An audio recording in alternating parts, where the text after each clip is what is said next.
Hello दोस्तों, आप सभी का स्वागत है आपके channel study with PK Y पर।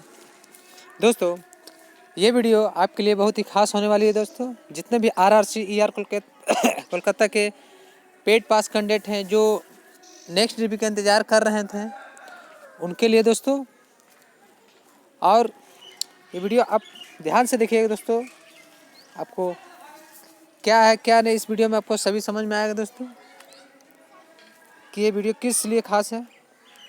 आप लोग थंबनेल से ही समझ चुके होंगे कि क्या मैटर है क्या नहीं। उस पर डिस्कस करेंगे कि आगे आप लोग को क्या करना चाहिए नहीं करना चाहिए। ठीक है, तो देखिए दोस्तों, आरआरसीआर कोलकाता आरआरसी ग्रुप डी से संबंधित छात्रों के साथ एक धोखा हो चुका है, यानी बोल सकते धोखा हो गया है। कुछ 1-2 दिन पहले जो भी नोटिस निकला था, ठीक है, वो नोटिस क्या था वो लोगों वो नोटिस आप लोगों ने भी देखा दोस्तों कि किस विषय में था। एक झटका की तरह था दोस्तों, जो कैंडिडेट नेक्स्ट डीबी का इंतज़ार कर रहे थे, यानी फ्रेश डीबी का की आएगी। लेकिन वो नोटिस निकलने के बाद कैंडिडेट में मायूसी छा चुकी है।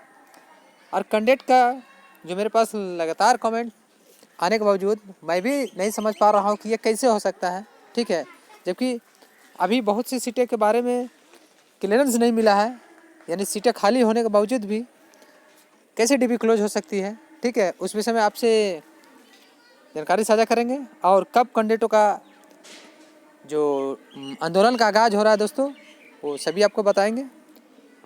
तो चलिए आपको शुरुआत करते हैं एक एक बातें कि क्या मैटर है क्या नहीं। पहले उस नोटिस को दिखाते दोस्तों, जो कैंडिडेट परेशान है नोटिस को देखकर। देखिए, ये नोटिस था दोस्तों, थोड़ा धुंधला है, आपको बर्दाश्त करना होगा दोस्तों, धुंधला है। ये नोटिस के बारे में सीधा सीधी था दोस्तों कि देखिए 21 तारीख का डेट में निकला था।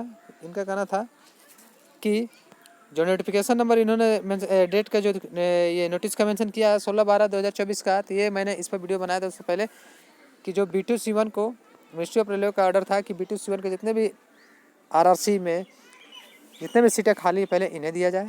उसके बाद जो भी आगे प्रक्रिया होगा वो अभी तक क्लियर नहीं है। और बोले गए थे कि आरआरसी द्वारा कि कोई फ्रेश डीबी रिलीज नहीं किया जाएगा। ठीक है, ये तो रहा बात दोस्तों। तो देखिए दोस्तों, ये इस नोटिस के माध्यम से यही आरआरसी कोलकाता के द्वारा मैंने बोला जा रहा है कि आगे कोई भी डीबी नहीं आएगी। ठीक है, मिनिस्ट्री ऑफ रेलवे का आदेश है इस नोटिस के माध्यम से। तो दोस्तों, ये नोटिस B2C1 में के लिए था कि जो कैंडिडेट अगर उन सीटें खाली है तो उन्हें हर जोन सीटें दे पहले, और कोई फ्रेश डीबी ना रिलीज करे। तो उसमें ऐसा नहीं बोला था कि भविष्य में नहीं आएगी, लेकिन इन्होंने साफ साफ मना कर दिया है कि कोई भी नेक्स्ट डीबी नहीं आएगी। और जो भी केस बचा हुआ है, अगर उस पर क्लियरेंस होता है तो उन लोगों को सीटें दिया जाएगा, नहीं दिया जाएगा इन लोगों का फैसला है। तो लेकिन दोस्तों, आप लोग जितने भी है कैंडिडेट आरआरसीआर कोलकाता के जितने भी पेड पास कैंडिडेट हैं, जो भी अभी कुछ नंबरों से बचे हुए हैं, तो सोच के देखिए, अभी CCA का मैटर जो भी कोर्ट केस हुआ है, केट केस हुआ है, उसका फैसला भी आया नहीं है। वो सीटें क्या होगी नहीं होगी, तो ये डीबी कैसे बंद कर सकते हैं, ये तो एक बात है जो मेरा मानना है।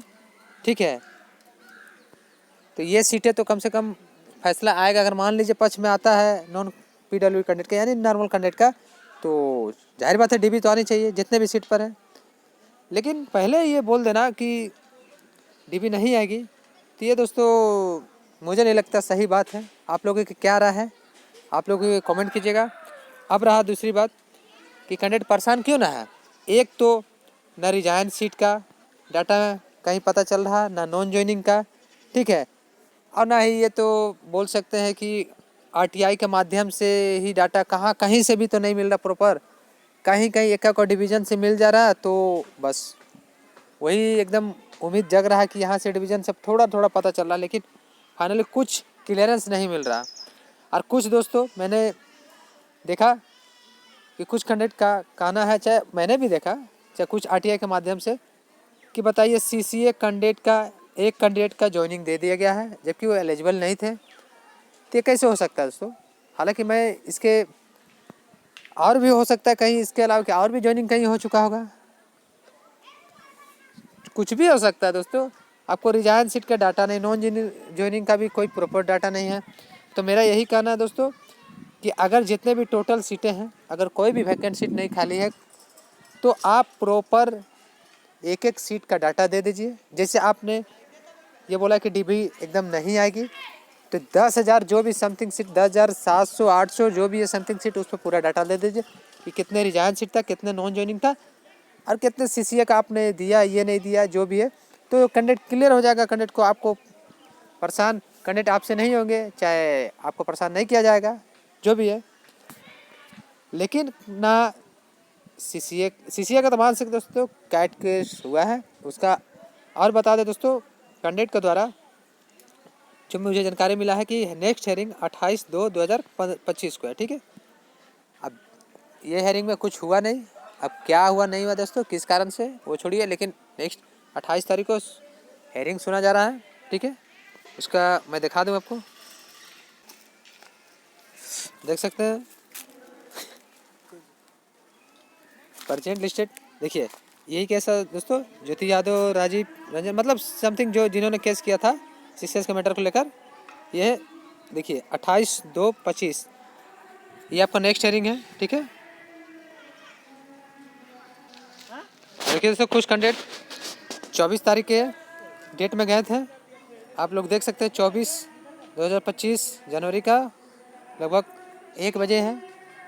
तो ये अपनी मांगों को रखने गए थे दोस्तों कि ये कैसे हो सकता है, डीबी आप कैसे क्लोज कर सकते हैं, जबकि सीसीए का कैट को जो भी है उसका फैसला भी आया नहीं, सीटें क्या होगी नहीं होगी। और दूसरी बात, माने कैंडिडेट को पता ही नहीं चल रहा कि रिजाइन सीटें कितनी है, क्या नहीं है, नॉन ज्वाइनिंग कितना है, क्या नहीं है।